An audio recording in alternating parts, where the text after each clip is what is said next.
Bonsoir et bienvenue dans l'Almanach des Fées Célestes. Je suis avec Didier et je suis ravi de présenter avec lui le, la session des commentaires astrologiques pour la période du 27 avril au 5 mai 2023, la deuxième phase de la deuxième lune de printemps nord, automne sud. Voilà, et donc ça va du premier quartier le 27 avril à la pleine lune le 5 mai, donc avec éclipse pénombrale de lune. Je viens d'en parler dans le bulletin astronomique. Voilà, donc on peut réafficher un petit peu l'épopée de cette semaine, ça d'un point de vue plus astrologique. Donc nous partons du premier quartier, la lune est dans le 8e degré du signe du Lion, le soleil du Taureau. Elle est donc conjointe à la main de la crèche. Elle rentre dans les limites zodiacales nord. Hein. Ah oui, elle a atteint juste avant sa latitude maximale. Donc elle descend cette semaine. Elle descend latitude. Elle descend en déclinaison. Et le 28, elle est à l'apogée, donc au plus loin de la Terre. Et nous avons comme événement de la semaine, donc elle rentre dans le signe de la Vierge, conjointe à Régulus. Le 1er mai, Pluton est stationnaire, donc entame donc sa rétrogradation. Il va rétrograder jusqu'au 10 octobre. Ça va la ramener dans le 28e degré du signe du Capricorne. Et là, elle est dans le 1er degré du signe du Verseau depuis le 18 avril jusqu'au 14 mai. Le 14 mai, elle réintègre le Capricorne jusqu'à l'année prochaine. Et le lendemain, nous avons Mercure qui est en conjonction inférieure au Soleil, ou d'un point de vue héliocentrique, c'est une conjonction Mercure-Terre du Soleil. On voit Mercure et la Terre. Et de point de vue de la Terre, c'est Terre, Mercure, Soleil. Donc conjonction inférieure de Mercure ou nouvelle Mercure. Mercure passe pas devant le disque du Soleil quand même, mais il s'en fout de peu, 47 minutes seulement au-dessus du plan de l'écliptique, elle est. Mais le Soleil, ça fait 32 minutes, alors 47, c'est trop. Et elle est conjointe à Spica. Alors en héliocentrique, nous avons Mercure qui en plus passe à son nœud descendant. Ça veut dire que Mercure aussi est dans le plan de l'écliptique. Donc on a la conjonction inférieure de Mercure pratiquement dans le plan de l'écliptique. Et la Lune qui le même jour, c'est le 4, donc c'est quand même 2 jours après, la Lune aussi qui passe à son nœud descendant. Donc on a un peu tout le monde qui se bouscule dans le plan de l'éclictique. Ça va très très vite tout ça. Hein. Enfin, ça va pas très vite parce que la Lune est à l'apogée, puis qu'elle redescend, donc on reçoit les retombées. Et puis on arrive dans cette éclipse pénombrale de Ah Lune. oui, On a Mars aussi qui rentre dans les limites zodiacales après avoir allègrement galopé au-delà depuis le 22 octobre 2022. Hein. En mars, fais ce qu'il te plaît. oui. Mars nous a fait des trucs incroyables. Hein. Et voilà, elle rentre dans les limites zodiacales le 5 mai, juste le jour de l'éclipse pénombrale de Lune. Donc, il n'y aura rien à voir, donc, comme on l'a dit tout à l'heure, puisqu'elle se lève sur toute fin de l'éclipse, sortie de la pénombre. Donc, 20 minutes après son lever, la Lune sort de la pénombre. Donc, évidemment, de chez nous, on verra rien. Et donc, c'est la pleine Lune, dite pleine Lune des fleurs, car c'est la période où fleurissent un maximum de fleurs sauvages avec plein d'autres noms qui sont aussi Eh oui. relatés dans l'article. Alors, les thèmes de ces périodes, de cette période, en n'oubliant pas, voilà ce qu'on vient de dire, entrée de rétrogradation de Pluton, conjonction de Mercure, Lune à l'apogée, pas loin là, de l'apogée. Donc, c'est le thème du premier quartier, le 27 avril à 21h19 TU, soit 23h19 à nos montres de France métropolitaine. Et donc, nous, la config qu'on voit, c'est Neptune au fond du ciel. Première remarque, pile au fond du ciel. Donc, quel est ce terrain étrange? Sextile Pluton, demi-carré, Mercure, semble-t-il. Non, Soleil. Demi-carré, Soleil. Ah, il manque les boules de couleurs, parce qu'avec Gilles, ça, on l'a pas intégré dans ce... Voilà, pas bien, il faudrait que je demande à André van der Linden, une nouvelle version qui serait plus perfectionnée en mettant des boules de couleurs, comme ça, avec les couleurs de ce côté, un petit petites boules toutes petites de couleurs, comme ça, on identifie tout de suite où vont les aspects. Parce que là, des fois, quand il y en a beaucoup, il faut grossir. Bon, en grossissant, on voit. Donc, c'est un double carré du Soleil Eh oui. à Lune opposée Pluton.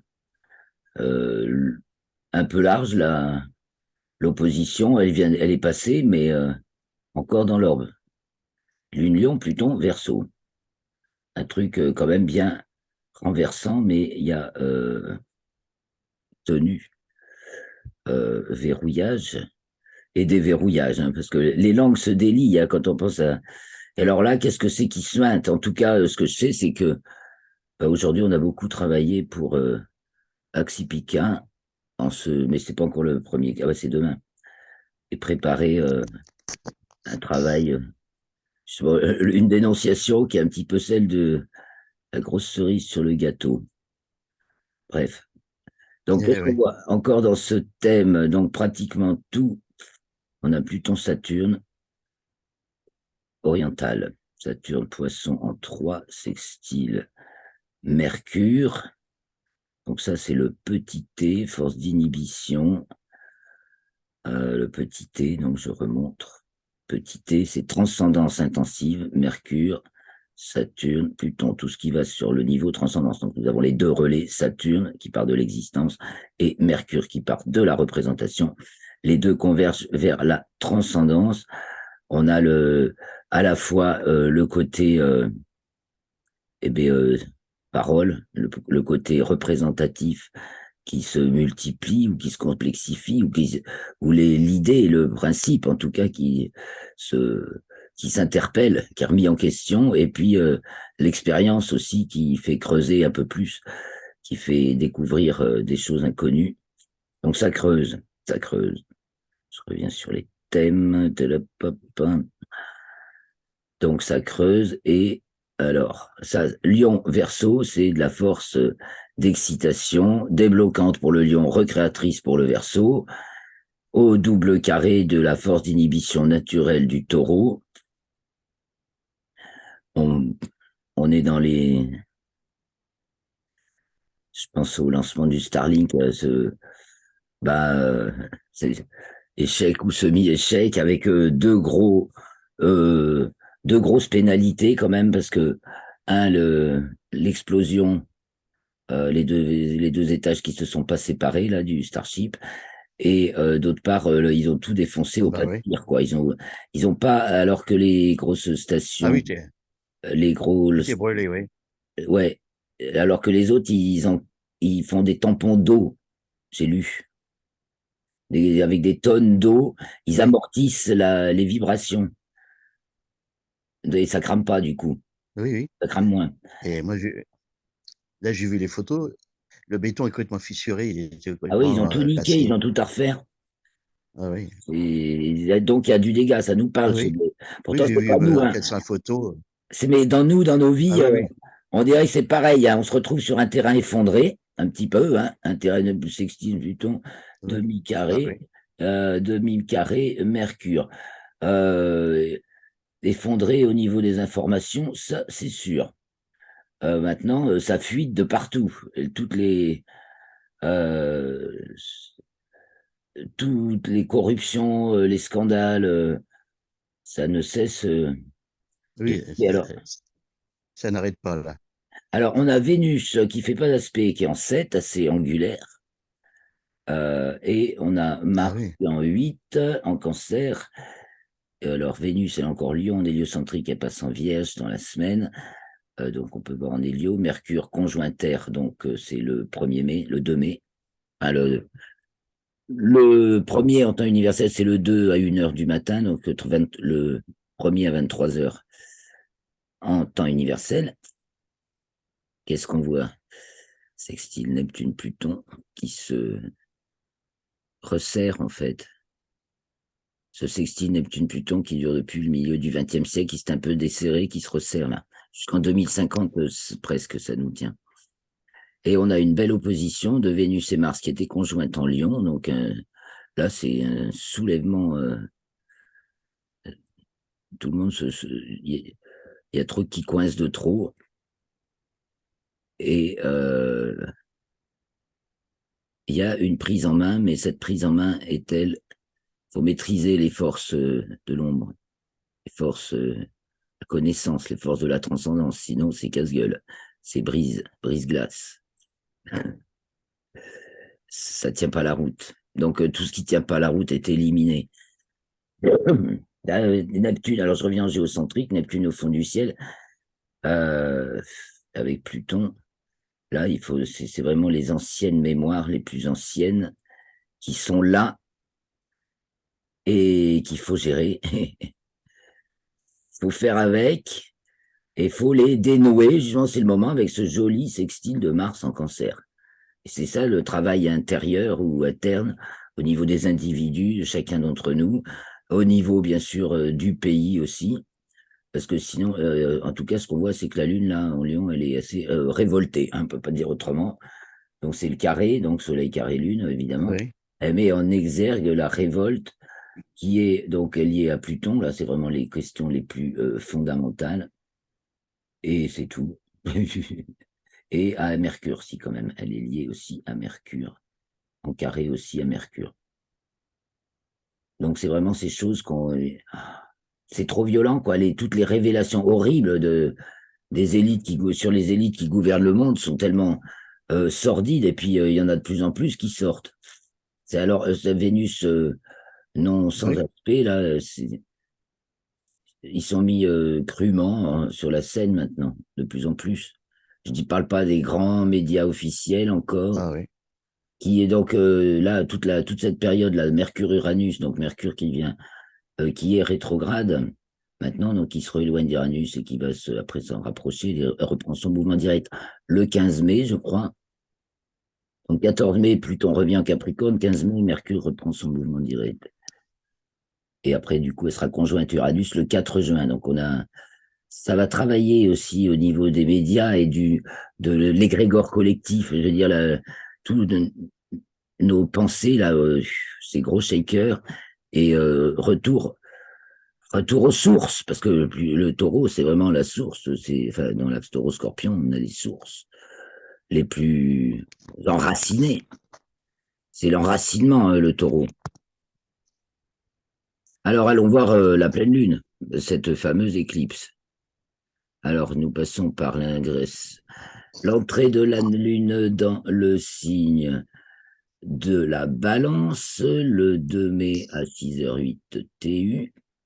Donc, quand la lune entre en balance, elle est en maison 5, carré à Vénus, opposé à Neptune.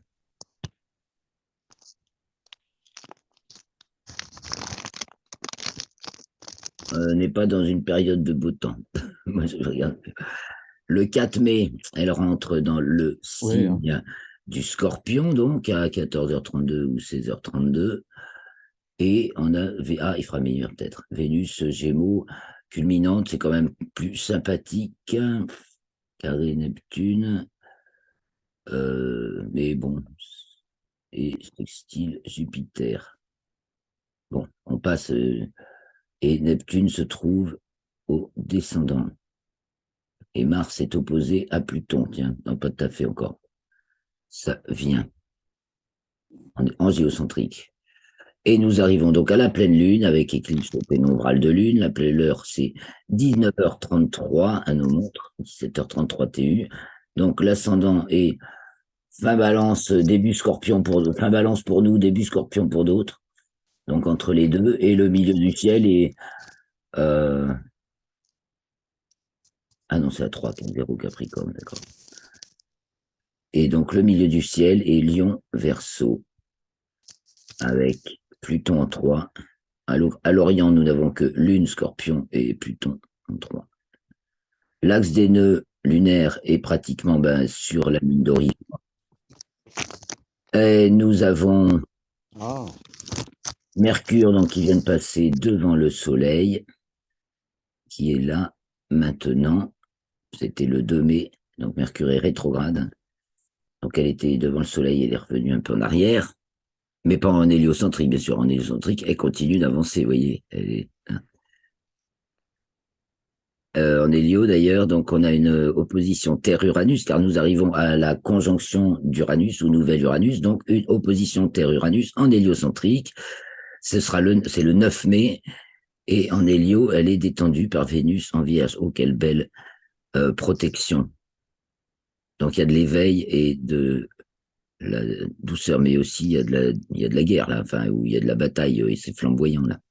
Mars-Lion, qui est encore Cancer Mhm. en hélio. Donc c'est bien, c'est le combat, mais le combat est intérieur, parce que la sphère héliocentrique, c'est ce qui se passe euh, dans le mental collectif, ce qu'on en intègre, nous, du mental collectif. Donc oui, il y a des flèches, hein. Neptune, Poisson et Vénus, Vierge sont harmoniques. Il y a beaucoup de bienfaits d'ordre féminin qui apaisent, qui soignent, qui soulagent, parce que sinon, évidemment, il y a des pics, hein, il y a des pics. Ça guerroie et ça déstabilise, ça fait vraiment le shaker de la pensée. Et il y a des explosions, là. Bon, peut-être pas que de la pensée. Alors, revenons sur cette pleine lune, chez nous. Donc, on a Jupiter au descendant. Le descendant entre Jupiter et Mercure, il va être question du marché, et puis des instances supranationales et de la souveraineté nationale. Ça met. Il va y avoir très grande manif au 1er mai. Ah oui. Ça va être quelque chose. Et on est en Géo, on a un carré Vénus-Neptune et pas du tout en Hélio. Oui, voilà. Il faut peut-être rappeler le contexte initial avec entrée du soleil en taureau. Alors, nouvelle lune dans le dernier degré du signe du bélier le 20 avril. Alors, ce 20 avril, hein, ça a été, en tout cas pour Elon Musk, il a perdu 12 milliards de dollars. J'ai lu un article Ah entre oui. l'échec du Starship. Euh, j'ai mis l'article de côté. Il y a Tesla qui a perdu aussi parce qu'il a baissé le prix des voitures, donc ils ont fait plus de ventes, mais ils ont quand même fait moins de bénéfices. Et, et puis, Ouais. troisième, non, et puis Twitter qui rapporte pas beaucoup parce que l'honnêteté, ça rapporte dans un premier temps moins que la corruption, mais je pense qu'il l'a calculé et que après il sera gagnant-gagnant. Et là, s'il passe Oui. c'est l'éclipse, c'est vraiment l'éclipse. Là, il l'a prise de plein fouet, sans doute, cette éclipse, on peut le dire. Quelle idée. Le lancement, non, c'était avant le 20 avril. C'était que les retombées le 20 avril du lancement. Il a eu lieu, et il a eu lieu quel jour déjà, tu te Oui. souviens? Non, c'était pas Non, ça. là, j'ai pas ça en Nouvelle tête. lune, peut-être le 14. On est quoi aujourd'hui? Le 26. Donc la nouvelle lune, Mhm. c'était tout en pré-contact. Ah ben besoin de renouveau, ça c'est sûr. Ben faut vas-y nage, tais-toi et nage. Maison 4, Mars en Cancer, tais-toi et nage. Voilà le thème. Et Bah oui. voilà parce que et il y a Mercure, Uranus. Alors c'est un aspect détaché. C'est surtout c'est la roue qui tourne à fond là. C'est la grande roue foraine. Et et là t'es dans le grand bain là, tu nages et vraiment et en plus, il y a des extensions, quoi, avec Mercure et Uranus, mais c'est aussi le cercle du discours, quoi, du raisonnement logique. C'est vraiment le cercle de la logique. Là aussi, la logique concrète avec Mars. Donc là, on a un atout, hein, il y a quelque chose de très, euh, de bon sens, là. Par contre, ça pérore dur de ce côté, et les petits coqs sont agressifs, ils en veulent à mort. Mhm. Et ils jouent des coudes pour les préférences, enfin bon, et ils essaient de s'éliminer, on peut voir ça. Alors, ça, c'était donc pour cette nouvelle lune. Ensuite, nous avons l'entrée du soleil en taureau, qui voit Saturne en poisson au milieu du ciel, ce qui nous annonce un mois à thématique assez pluvieuse et laborieuse.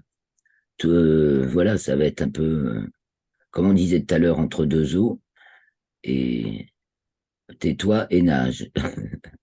Et on retrouve Mars Cancer en 1. On est en train de d'activer un grand corps. C'est ça que dit Mars. Alors, le premier quartier, le 27, donc, nous voit avec Neptune au fond du ciel, un poisson. On est toujours dans l'eau, à pas manquer d'eau. Alors, Lune, Lion, alors est-ce orageux, tiens. Mais là, pour l'instant, c'est pas orageux, c'est froid. D'ailleurs, cette combinaison Mercure-Uranus a tendance à nous faire des températures froides. Il n'y a pas photo, là, hein. Elles sont vachement plus froides que Ah de oui, saison normale, là, les températures. oui. Alors, ça va peut-être décoller, déjà quand Mercure reprendra son mouvement direct, elle est rétrograde, et Uranus amplifie peut-être, hein, enfin, peut-être. Neptune est un amplificateur de l'invisible. Mhm. Donc, on va quand même, il y a beaucoup de lentilles Ah oui. gravitationnelles, alors.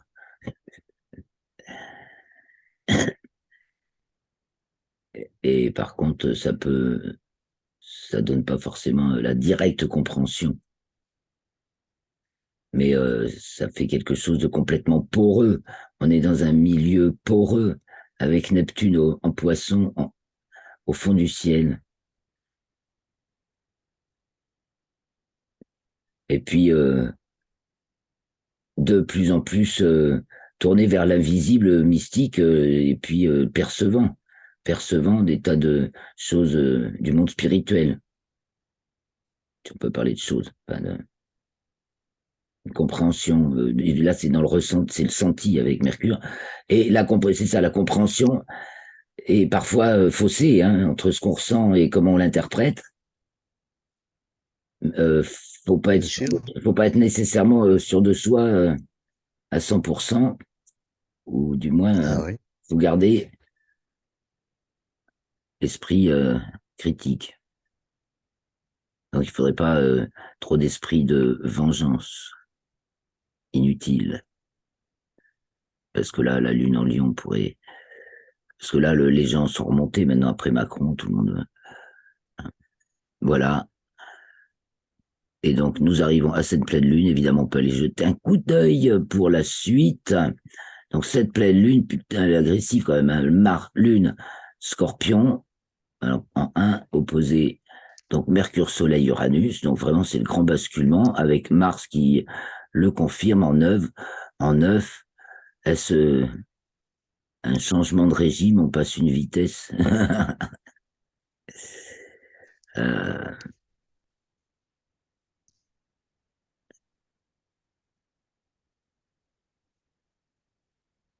je vous laisse contempler. J'ai pas toujours forcément l'inspiration absolue, ni le commentaire absolu. Alors nous avons Mhm. Jupiter qui est au descendant, donc pour vient de se coucher.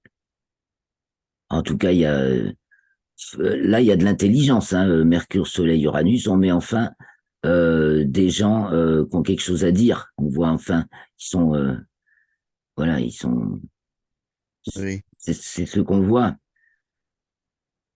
alors qu'ils peuvent déranger bien sûr.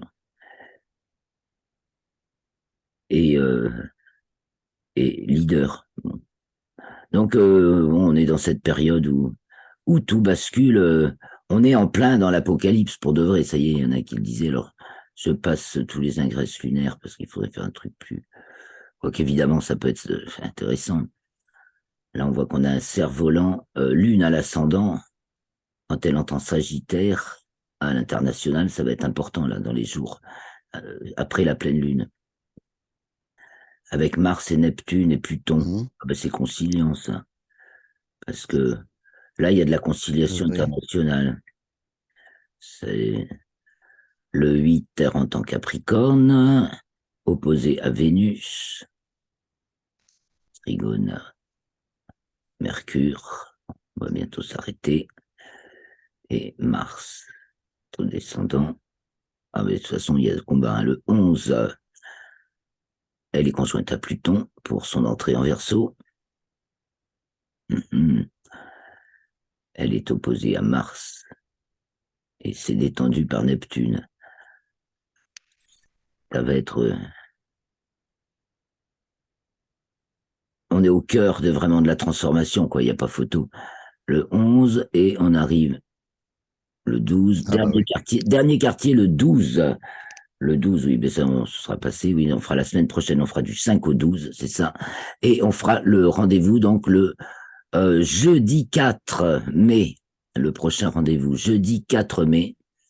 Alors, nous supervisons un peu les thèmes jusqu'au un peu plus loin dans la période. Le 12, donc ça, c'est le dernier quartier. 12 mai, dernier quartier, Vénus culminante. Ah, on va voir un petit peu plus beau, peut-être. C'est pas forcément, mais quand même. Enfin, ça fait des gentils nuages. Là, on a des nuages plutôt gentils. Ah, on va avoir peut-être un peu de meilleur temps, semble-t-il, parce que jusque-là, ça semble assez froid et humide encore. Le, encore le 12, je les ai fait plusieurs fois.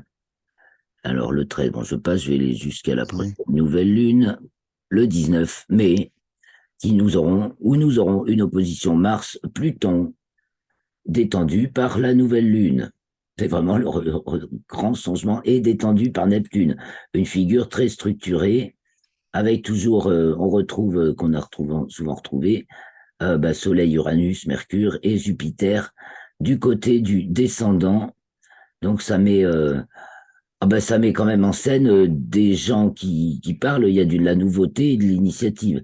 Et attention, Jupiter sera rentré déjà dans le signe du Taureau. Alors tout ça, ça me fait dire qu'on aura beaucoup de flotte quand même. Peut y avoir un peu de beau, mais il y aura surtout beaucoup de flotte. Ah, les figures sont hyper structurées, sauf Mhm. Uranus là, qu'on voit une flèche. Bon, eh bien, nous allons clore ici cette revue des thèmes de la période du 27 avril au 5 mai avec une petite projection un peu plus loin, donc qui finit sur la pleine lune des fleurs. Le 5 mai, je vous souhaite, je reviens vers nous d'abord, mais j'ai pas montré les thèmes, j'ai pas partagé. Tu vois pas si tu vois pas l'écran, c'est que Non, j'ai pas partagé les non, thèmes. j'ai rien vu. Oh mon Dieu, et tu m'as rien dit, et j'ai Bah tout oui. montré. Oh, c'est pas possible. Bon, Bah ben, il non, y je aura que les t'écoute. paroles. Ah ben, faut me dire, hein, Bah, de quand toute on voit façon, plus. Ah, c'est terrible. J'ai oublié de partager l'écran. Il me reste quelques minutes pour vous les montrer quand même. oui, bah moi je comprends. Oui, mais voilà, bon, alors je Ah remets le thème oui. de la pleine lune, là, tout le monde le voit, que j'ai un peu beaucoup commenté. Et je suis navré d'avoir, encore une fois, faut crier. C'est pour ça, venez à à l'enregistrement au direct, comme ça, de ce genre de petits détails, ne vous échappera peut-être pas. Si je vous dis, je commente les thèmes, je partage l'écran et que je le fais pas. Alors, je vous laisse vous imprégner de l'image. De toute façon, vous retrouvez tous les thèmes, du moins des derniers cartes, enfin des phases lunaires et des entrées du soleil en signe, sur le site Rocastre également. C'est référencé dans la rubrique L'Almanach des faits célestes, dans la rubrique même. Donc il y a un article, toutes les constitutions universelles, vous pouvez retrouver tous ces thèmes que je vous présente. Alors, bon, maintenant, je reste sur l'image puisque je vous en ai privé. Je vous envoie un peu l'image du premier quartier, si vous voulez aussi, hein, pour voir d'où on part. Voilà, premier quartier de cette lunaison, deuxième phase de la deuxième lune de printemps, nord, automne, sud. Donc tu vois, il fait pas chaud, hein. Bon, encore. Ça, c'est le truc ça commence à bien faire. Et Neptune au fond du ciel, c'est humide aussi. Donc, nous nous retrouvons la semaine prochaine. Je vous remercie vraiment beaucoup de vos likes, de vos commentaires et partages. Donc, faites connaître cette chaîne qui parle de choses on n'en entend jamais parler de cette manière ailleurs. J'espère que ça vous plaît. Je vous remercie de vos retours. Je vous souhaite donc une excellente semaine. Salut Didier, merci de m'avoir accompagné. À Ouais. bientôt.